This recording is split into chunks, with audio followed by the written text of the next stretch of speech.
I don't know. I'm ready to talk about the movie. All right. So, all right. Well, everyone, I hope you enjoyed this very fascinating 60th anniversary talk on the Hulk.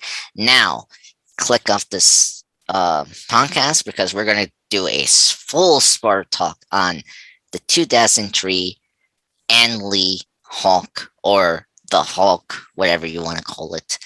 So, Will, I guess, like the Spider-Man 2002 film, did you see the Hulk in the theaters? I'm kind of curious. No, I did not. I actually hadn't seen it in full until this week. Eh. Wait, this is your first viewing? First full viewing. First I viewing, I okay. caught some of it on TV when I was like 12. Oh, wow. Yeah. You're lucky because I, I, I mean, at least you're a grown man. Where I saw this in the theaters when I was like I don't know, like I was in preschool. I saw this in 2003. I think I I don't think you were in preschool in 2003. yeah, well, oh You would well, have hold been on. in elementary school, I think. Yes, you're right. Thank you. Well, I was like I don't know. You were born in the 90s. oh boy, folks, I forgot elementary at a moment. Well, I'm sorry. Yeah, you I just was blanked on the word. yeah, exactly. Yeah. It's weird to call it elementary. I don't know. It should be I don't know something else. Anyway, um, so so folks, I seen this in the theaters. I was too young. Like I was like like I was a young kid. I was excited to see the Hulk. I mean, he was one of my like um favorite character because he was green. I like the color green. I know. um, and I this is was my last movie I saw in theaters until 2005 because I had like a around '04 I had like an ear problem. I had like I don't know what you call it, that condition where you had drums in your ear, like it was making noise. It was so I was out commissioned to see in theaters in '04. So the Hulk movie was my last film for that time to see in theaters, and I thought it was good. I mean, you never know. Like when I was growing up, I never knew like the film didn't do like that well, and when honestly, the '08 film didn't do well either in '08, and of Hmm. course you didn't know it was in the MCU film, obviously, and I I think it kind of shows the problem of the Hulk just being hard to adapt, which is weird. Like like uh, I, I think that the Hulk is the most easy character to adapt, but for some reason these movies just fail to to grasp this character into live action. I don't know. It's just weird. Um, yeah. So I saw it in theaters. So, what's your overall opinion, Will, about this film and like your full viewing of this film finally and all that? Yeah. I mean, it was a mixed bag. Um, yeah. I liked Eric Bana, Jennifer Connelly, and Sam Elliott. Um, but everything else was kind of, I don't know. The direction, like I could tell he was trying to make things look like comic panels by having Yes. the split screens and the different view like angles for, but I just felt weird. I don't it doesn't translate well to film. I No. think like I've seen other comic book adaptations try to do that, and it never works. No. Um, It works in a like it worked well in Spider-Verse because of the animation form, and that was yeah, not yeah, jarring. I would say that's yeah. I meant live action. Yeah. Like I'm remembering it's the season finale of The Flash. I think it was season 6. Um, the one that Oh. when COVID hit, like it was definitely a decision they made because they needed to cram 6 episodes worth of story into the 3 episodes that they had filmed before Um, was it in the? lockdown. Yeah, was it the Mirror storyline? Yeah, yeah. Okay, yeah, I remember that. Oh my god, I saw season 6 when it was airing. Yeah, ooh. Yeah. Another example that um it's kind of interesting. We did talk about this from last year. But Matthew Vaughn did it a little bit in X Men First Class when they were doing the training montage. Yeah. That worked there better. Um, Yeah, the weird thing about the way that Ang Lee was doing it in Hulk was he would do split screens of things that were happening like in the other split screen. yes, I know. Like there's one shot where David Banner is uh turning a key, and for some reason Oh Ang yes. Lee was like, "Yeah, we're gonna show him opening the thing and putting the key in, but then on the other side of the screen, we're gonna show a close up of the key going into the thing and turning. You can see the hand doing the motion on both sides of your screen. It's just so Mm, redundant. I know. Ah, Uh, and and then I uh, the editing is just so like I feel sorry for the editor. Like you cannot mhm. do that because you're gonna distort your audience sometimes. Yeah. And the cuts they do for the for the split screen you're saying also make scenes funny. Like Hmm. you know the villain the other villain human villain Tablet. Talbot. Yeah. Yes, who's played by Josh Lucas. When when he had some of the other army to contain Hulk in this one area with the frozen yogurt brown thing, whatever, and he's trying to like get DA, and like the Hulk makes the funniest face when he's trying to get out of that clay thing, and Mm. then honestly he has like a rocket missile, and he shoot it, and then it bounced back, and then it explodes, and he does like freeze frames, and it's like, why do that? That's so funny and unintentionally. Yeah. I just, oh my god. Um, There's also a lot of like weird transitions yeah. that make the entire film feel like a dream sequence. Mm, Like it's just weird choices. yeah. Yeah. Oh my god. Oh my god. I don't I'm trying to remember if I had headache, but it was like I was like it was kind of, for me now growing up, it's like the Star Trek the motion picture, like like you have this long sequence of like future like start the start oh my god, I cannot say anything now. Enterprise entering Mm. in features, bizarre dimension, whatever, and like it's like you're seeing nothing in the screen. Here you're seeing things, but it's too much going on, and it's like I cannot process what's going on here. Hmm. It's just crazy. Um, I guess like they're just like the thing is frustrating. There's certain things that are so cool about this film that I like, but then it kind of falls apart in the third act. That's the other thing. Like it has this third act problem. Like let's let me get into I guess the big thing is the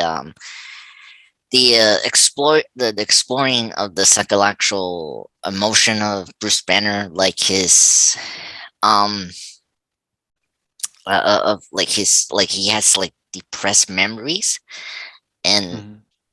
like as a kid I this is the first time seeing like a this condition, depressed memories you have, and I like it's different from the like because I mentioned to you about Pierre David where Hmm. they're exploring the child abuse, which like they don't do this in the film, but like it's more they switch it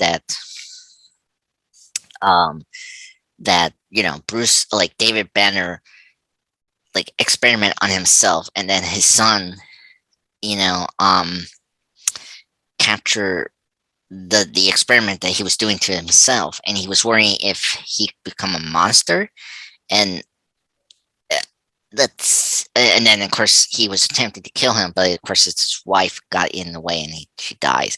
Mhm. That seems interesting, but it go too far with being too serious. This film has this tone of like what a movie that like Fantastic, like I hate Fantastic because they're trying to be so super serious.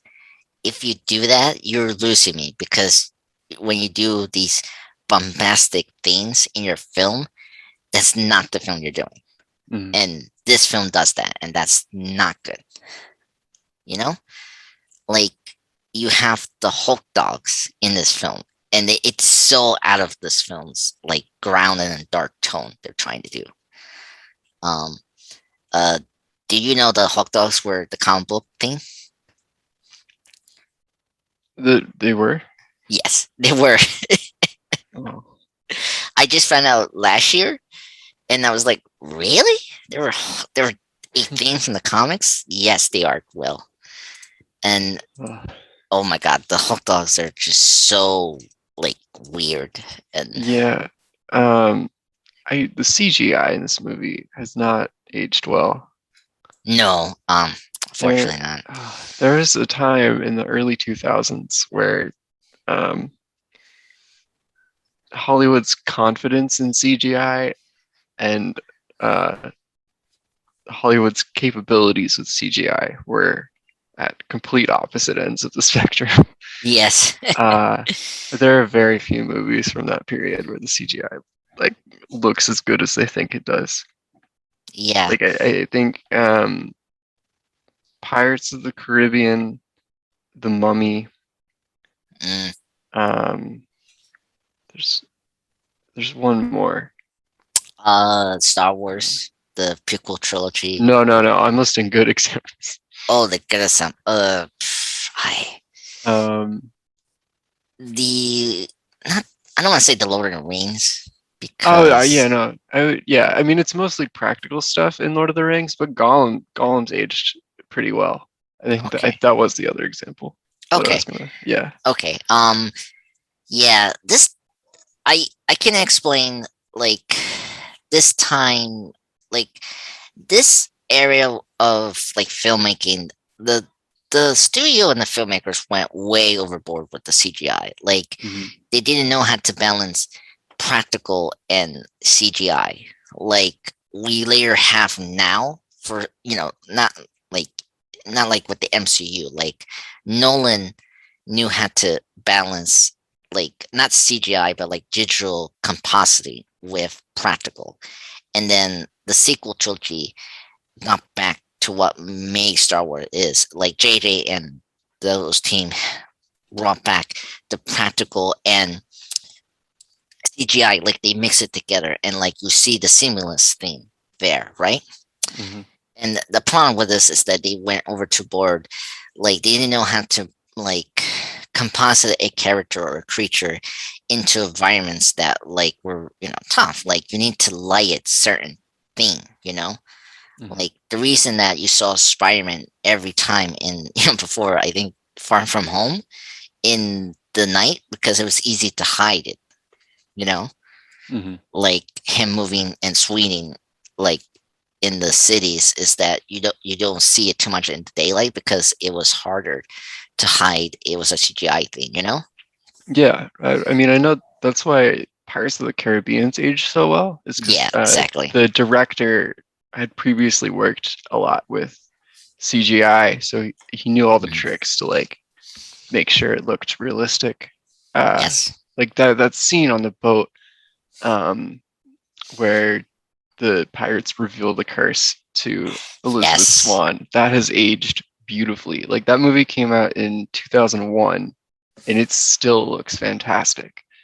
Mhm. Oh no, the Curse of Blood Pro came out the same year as Hulk, 2003.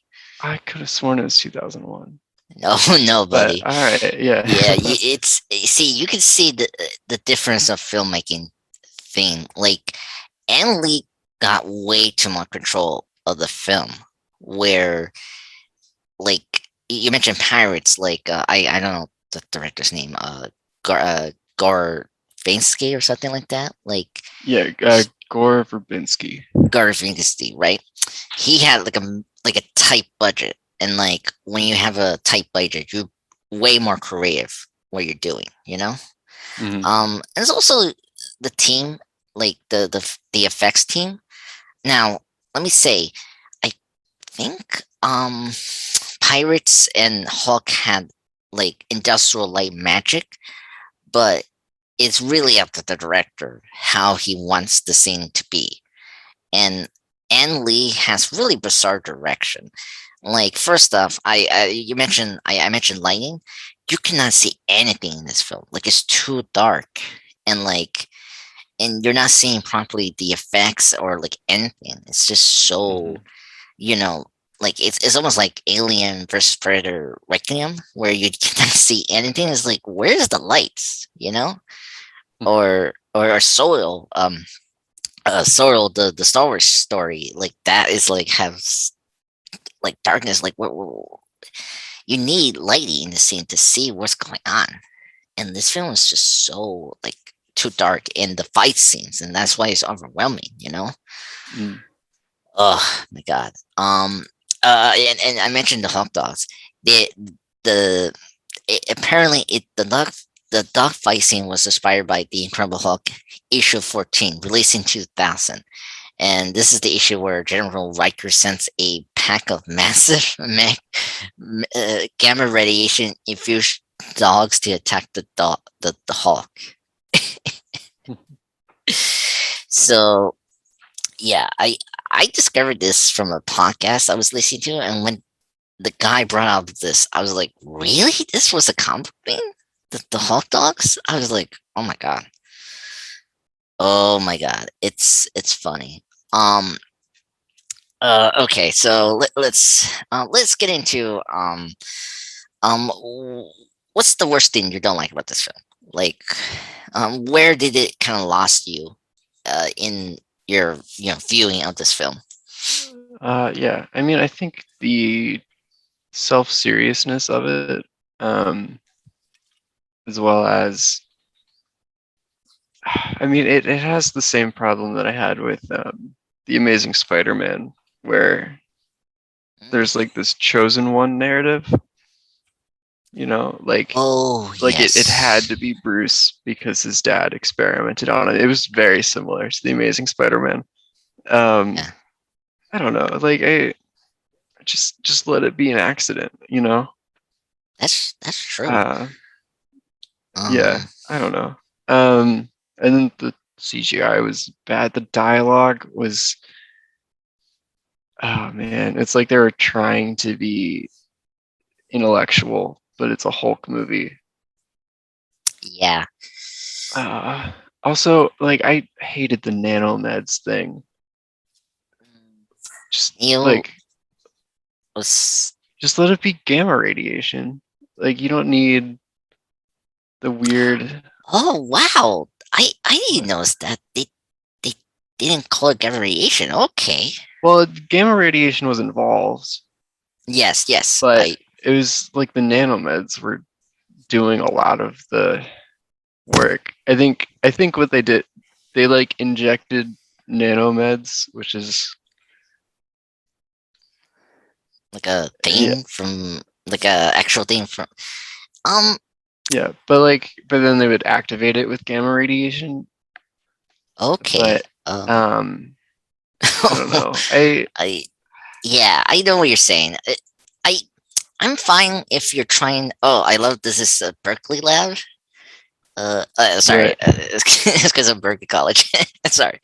Um, no, no, I, I don't mind that, but I think my problem is that they're not balancing the comic book stuff with the grounded realism, and I didn't notice that. Like as you're saying right now, like I didn't notice the idea that David experiments affected Bruce when he was a child. Like Hmm. I noticed that in my recent viewing of the Hulk, like this year and the the rewatch for this week.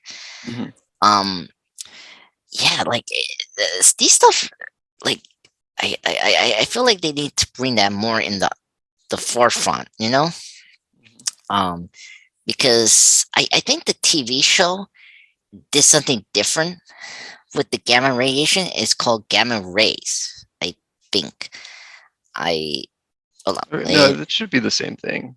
yeah, or yeah, the gamma radiation. Um, I yeah, yeah. So I didn't notice that, Will, about the nanomeds. I didn't really like. Where did they say that? Like, or tablet? Did he say that in the scene? Like, What I do you mean? I mean, that was like a big plot point. Is like that's what they were working on with the mice. It was like a way yeah. to like heal wounds. Oh Um, yeah. That whole subplot. Yeah. Okay. Okay. Yeah. That. Yeah.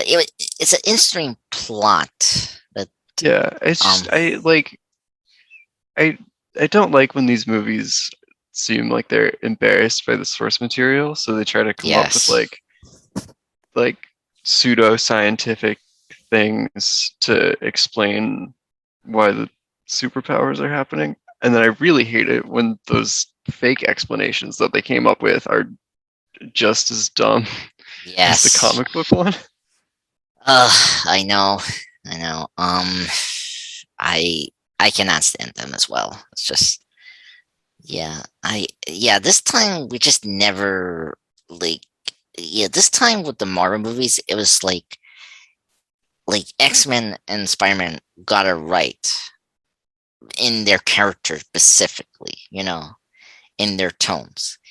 And then this one, it just didn't balance that right because they were trying to be too serious, but then they overcompensate the comic book stuff, and it was just far worse. Mhm. And it's good you mentioned the Amazing Spider-Man because yeah, like my biggest problem is the comic book stuff. Like that's the worst thing about my viewing of this movie is the comic book stuff doesn't work in this film. Mhm. Yeah, like the David Banner one towards the end is so out of left field, and and let's get into Nick Holt, like the villain plot. Like, what do you think about Nick Holt as the villain of this film? Uh, Um, oh man, I don't know. Uh, it's interesting, but I think his performance is good. yeah, I don't blame Nick Nolte, but oh man, what? I I Uh, just wish they spent more time with the father son relationship more. yeah, it feels like they're setting that up, and then most of the actual like uh screen time conflict is spent on uh Yeah, Hulk running away from Ross. yeah. And I like the David Banner and Ross relationship like as well. Hmm. And I think that was also like a very intriguing, like they're both rivals. But I kind of wish that we have more information about those relationship. Um I I just I don't know, like I feel like uh the process of making this film was like the development of this film. It I saw I found this like channel that does like they talk about undeveloped films, that doesn't get through, the development hell.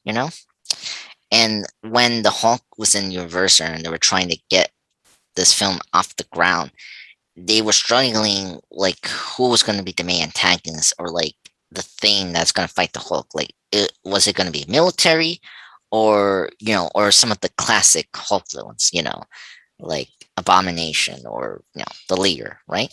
Hmm. And I mean, I like what they did here, like combining okay, Brian Banner from the comics, Bruce father, and then I love that I didn't realize that they put the David Banner for this character to reference the show. So I totally forgot that his name is David because I just think that's just so weird. Like it's weird. You're referencing a TV show and you're gonna put it for a villain's name. I, Yeah. okay, okay, fine. It's not as weird as like Fanforstic, where like how we got the thing saying like it's what's the word, groveling time, and he got it because his brother bullied him, and that was so weird. Hmm. Anyway, yeah, I think Nick Hulk is a great uh actor, and I think his performance in this film is very good. But again, it's always like the MCU film. Like the third act is very just not good, and it goes get into like like the bombastic, fight to fight you've seen in films, but Hmm. it's really worse in here because you cannot see what is going on with the fight with the Sorby man versus the Hulk here, and I don't know, it just goes too far. Okay, then we get into let's get into the main actor, Eric Bana. Like he's my first Hulk I saw in theaters, just like Bale and Brandon Ralph and the Batman and Superman films. I thought Eric Bana looked great as Bruce Banner. I think he was a good actor. I I was not surprised he didn't came back, for a sequel. Yeah. Yeah. I So thought he looks a lot like he could play a younger version of Mark Ruffalo's Bruce Banner. yes, like in the 70s, maybe, like, or or a time period. Yeah, I don't know. The 70s, I don't. Yeah, I mean, Mark Ruffalo's not that old, but I don't know why I went there, but it's because the Hulk show came out in '78. I thought, yeah. like, let's go from there. Um, but I don't know if you've seen the teaser trailer, but like he is going to be in the '70s. Mark Ruffalo, like, there's like like a shot for She-Hulk where Jennifer Oh, Walt. I thought that was just like a promotional thing where they were recreating something from the TV show. I don't think that was Yeah, I like canon. no, like not canon, but something like in a WandaVision level where maybe they're in a reality or something. I don't know. I mean, it might be like a TV promo for um, Walter's law firm. Mm, true. Oh, that's okay. That makes sense. Okay, that makes total sense. Oh, that's so like that's gonna be a funny commercial. Oh my god. Yeah. So I think the portrayal of Bruce Banner was very like kind of expected from the comics. Hmm. And I want to get into your opinion on the Hulk design. Um, I'm kind of like indifferent of the Hulk design. It's like um I don't know, the Hulk design is just very meh for me. What's your opinion on the Hulk design? Yeah, I mean, again, the CGI in this movie is Just not not good. good. Yeah. Um, the design itself was fine, I guess. Mhm. Um, yeah, I don't know. It's hard to divorce it from how ugly the CGI is. Yeah. Um, Um, I I think I don't know. Like I always have a soft spot for the Edward Norton's Hulk design. I always felt like that was the perfect design for the Hulk. mm, And I do like the Avengers design from the first two, with Lian.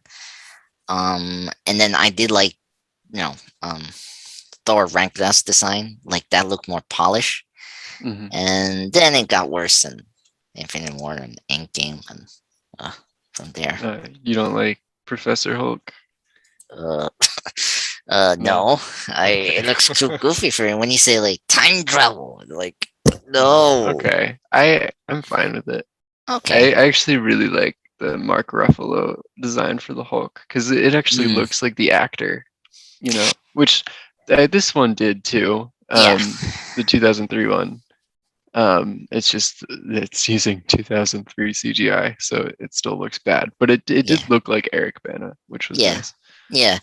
Um, yeah, I don't mind the Mark Ruffalo design. I like his design from like the first Avengers to Thor Ragnarok, but it gets too real in Infinity War and Endgame.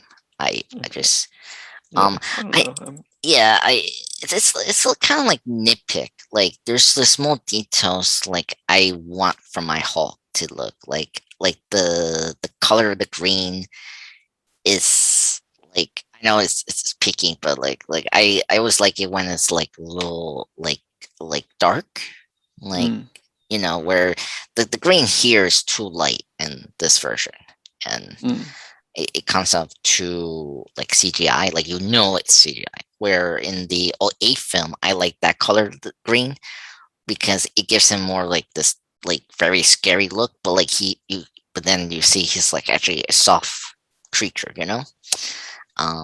but yeah, I don't know. It does bug me when I see the actor's face. Like I don't know. Like I always feel like when I read the comics, I always see the face different from the Hulk. From Bruce human form. And I don't know. But it looks better on Raphael than Eric Bana, I would say. So, but yeah. Um, okay. So let's get into the other cast. Get into Sam Elliott. I will say this was a good casting. hmm I really like him as Thunderbolt Ross. I I again, I think I like this casting, and same thing with William Hurt from the MCU. hmm But what do you think about Sam Elliott as General Thunderbolt Ross? Yeah, no, I really liked him too. Um, yeah, again, it was weird to see Sam Elliott in this role for me, just because, like, I know he has like a really long career, but I know him from like silly roles, like in The Big Lebowski. And Um, Parks and Recreation. mhm. Um, yeah, I. Yeah, so yeah, Oh my but god. no, he's a really good actor, and I think he did well here. Yeah, yeah, he did.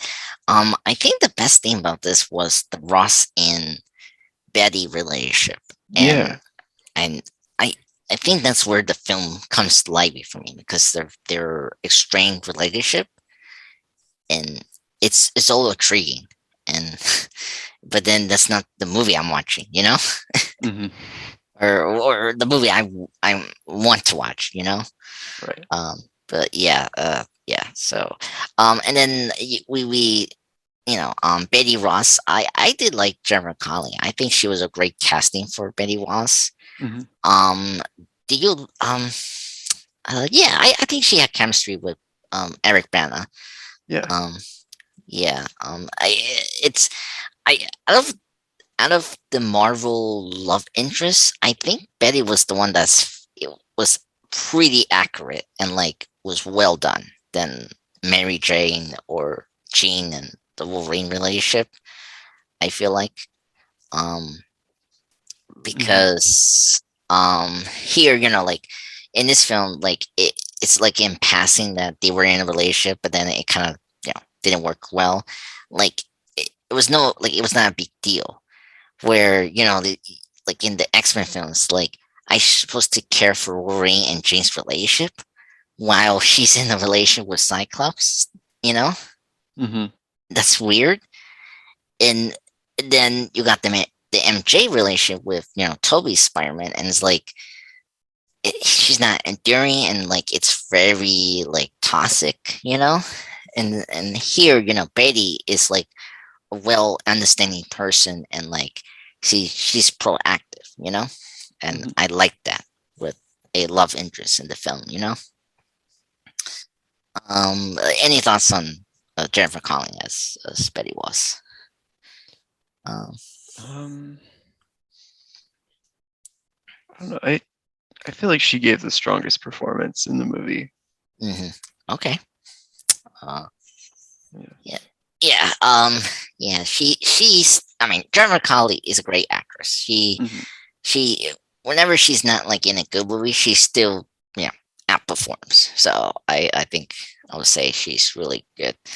Um, then I mentioned we mentioned Josh Lucas.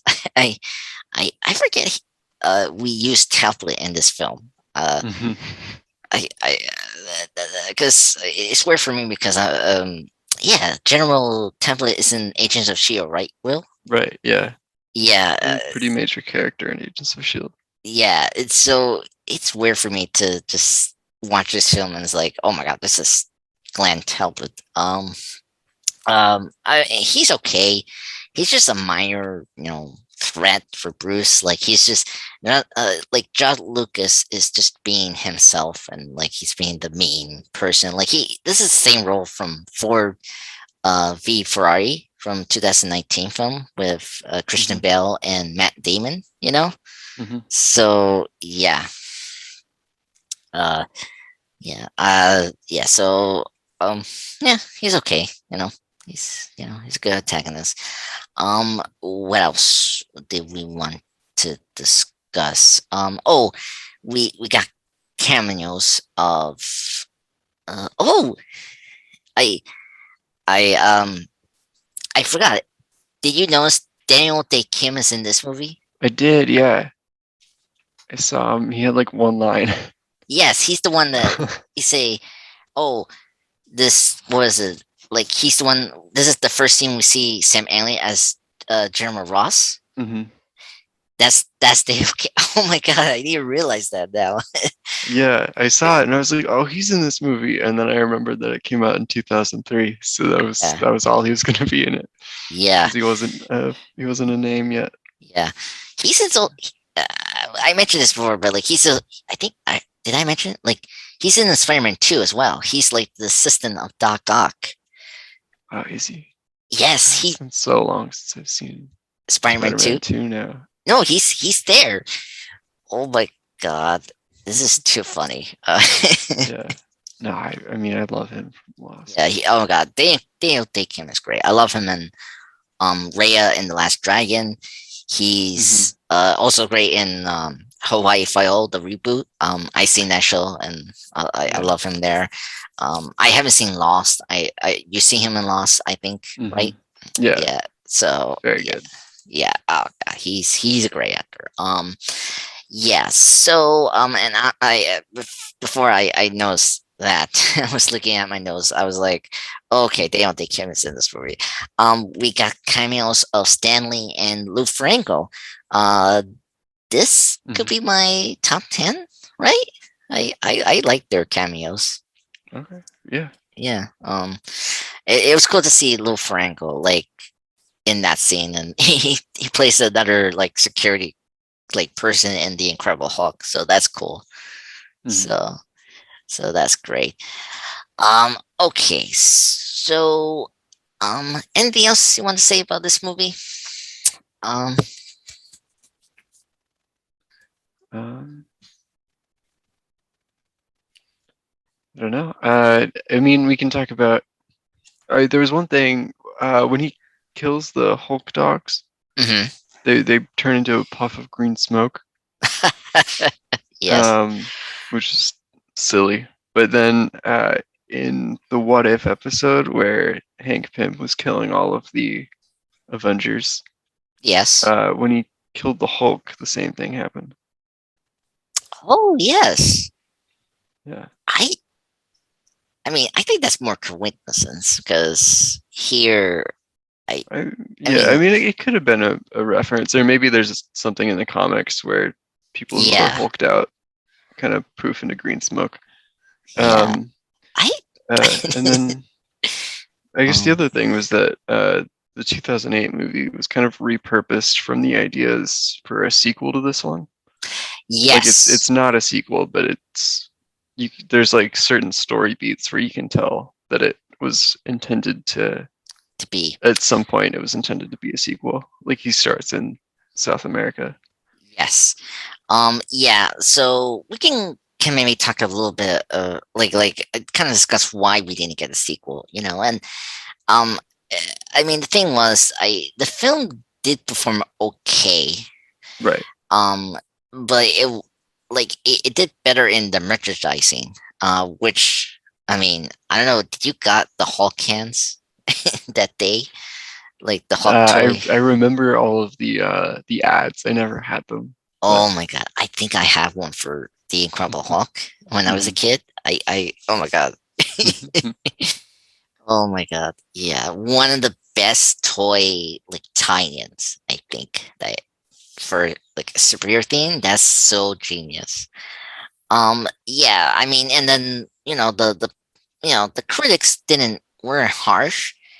Like, let's say it was very ambitious, but like you mentioned the dialogue. I think they focused too much on dialogue Mhm. over the action, and I feel like that's, I think, a good example of this film. Mhm. And while they were developing the sequel, at the time, like Ava, Avid Arad or Avi was trying Mhm. to continue saying that the sequel is in process, and obviously Ann Lee's producer slash writer was writing like a treatment. Honestly, it was picking up the end of the film where Bruce was at the forest. Oh, by the way, the ending, the "You don't want me to get angry" Mhm. line, that's from the TV show, Yeah, and that's yeah, very famous. Yeah. yeah, very famous. I just love how they did it here. Like he say it in Spanish, and like in the shot, his eyes going green, and like zooms out. That's a cool scene. I love how to end that. That's so great. Mhm. Um, yeah. So I remember. Yeah, in March of yeah. So like they were trying to make it to a 2000.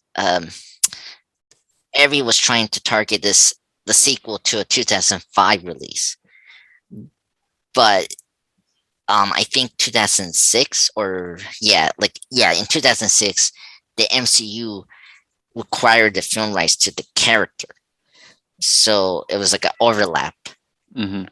and so that's how the MCU made the Incredible Hulk.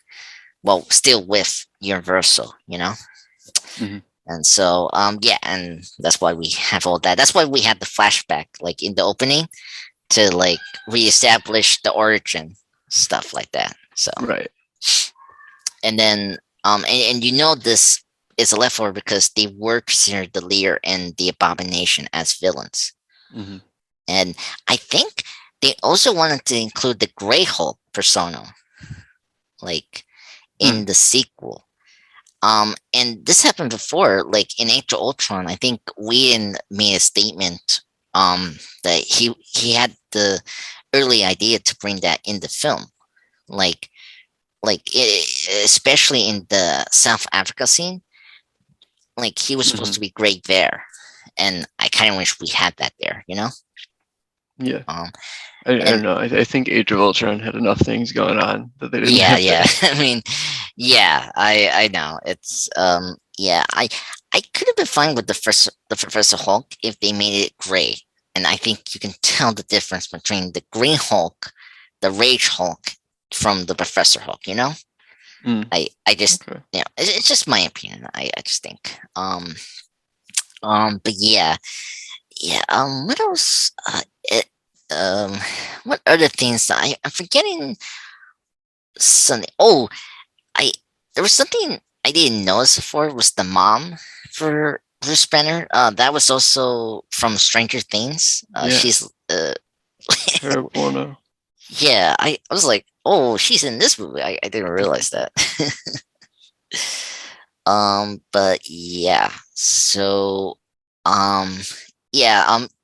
Were you familiar with Ann Lee by any chance? Like, did you see his films? Like, did you knew Ann Lee? And obviously, do you see his films recently? And all that. Uh, no, I haven't. Oh, Well, I've seen Life of Pi, and oh, I had okay, heard of him. okay. Um, Um, but no, I think most of the time you say Ang Lee, my mind goes to Hulk. oh, Um, I see he okay. made Brokeback Mountain too. Yeah, There are movies on here that I should think of before I think of Hulk, but I always Hulk hear the movie referred to as Ang Lee's Hulk. and So his Hulk. Yeah, yeah. yeah. That's weird. I mean, Ang Lee's Hulk, like the saying the title of the film. Yeah, I see. Hmm. Yeah, I seen his films. I seen Sense and Sensibility. I seen once Ice Storm one time. Okay, Crouching Tiger, Hidden Dragon is great. that's I It's really want to see that one for it's I think sure. it's in Netflix. I think. Is it okay? Yeah, I think I went through a phase a while ago where I was trying to see all those like Netflix movies. fuchsia, um, Okay. and I tried to look that up, and there was a sequel to it on Netflix, but not the original. Yeah. The Destiny of the Green Sword or whatever it's called. I heard that film was not good. The sequel. So Yeah, I wanted to see the original, and I couldn't find it yeah, anywhere. yeah. I think it's back in Netflix. Yeah. I mean, yeah. I seen Brokeback Mountain. That's a Hmm. really great film. If you know, if you like Jake Gyllenhaal and Heath Ledger. Heath Ledger, yeah. Yeah. Um, and Halfway's in there, which is interesting. Hmm. Yes. Let me see. Okay. I'm trying to find where it's still in Netflix or not, but yeah, it should be in Netflix. The original, yeah, is in the original, in Netflix. But yeah, I think Ang Lee is a great director. He's, a two-time Oscar winner. He could have been a perfect fit for this film, but again, he went a little too, like he was given way too creative control. Um, I think we mentioned previously, with Van Forstick, or whenever we mention up the rights, the timeline, Hmm. this like Universal had this since I think the 80s, or yeah, they Gail Ann Hurd, who's famous for once married James Cameron. She produced Terminator, Aliens, and of course she's famous for the Walking Dead franchise. Um, they were developing this movie since 1990, so uh, it's like it's been over like a decade. They were trying to get this film off the Hmm. project, and when An Lee or they were talking to An Lee, that's when the project got off, but they gave him way too much control, and you know if without him, I mean, you couldn't get these actors signed up like Jennifer Connelly, Sam Elliott, Nick Nolte, because they wanted to work with An Lee, because he was. This is 3 years after Crouching Tiger, in 2000. That was a huge success and Hmm. an Academy nominee film. So, just one of the examples of not giving the director too much control, because this is what you're gonna get from a director, Um, so yeah. What else? Oh, nice tidbits. You seen the Punisher movie from Thomas Jane, right? Uh, Um, no, I've seen the short film. That was okay, Thomas Jane, right? okay, But I haven't seen the full movie. okay. Whenever we discussed the Punisher, very like intriguing. If you want to know, go to this YouTube channel called Super Diva Cinema, or Press Cancel Films. Hmm.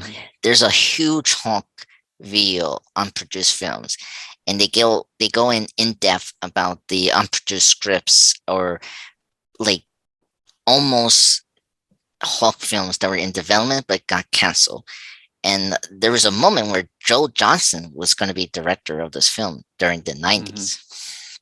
And the writer, Jonathan Hensley, who's a husband to Gail Ann Hurd, he was the writer for Die Hard with Vengeance. He did Jumanji, which Johnson directed. When Johnson didn't, direct the film, was not going to direct the film. Jonathan was going to direct the film in 1996, but then Hmm. it got canceled because of Universal was not having good hits during the late 90s. Hmm. He's the director of the Thomas Jane 2004 film, and so he got his chance to direct a comic book movie. So just a little cool tidbit there. So, uh, yes. So, anything else to say about the Ang Lee Hulk? I don't know. I guess it feels like a good like step toward the MCU, but Mm, it's not great as a yeah. just like a standalone film. But that's the same thing with the 2008 film for me too. Yeah, I'm not a huge fan of the 2008 film. It's Yeah, okay. Like I yeah, think it's better than this one. I agreed. I always have a soft spot for the '08 film, and Mhm. I was always disappointed we didn't get a sequel for that version of that Yeah. film.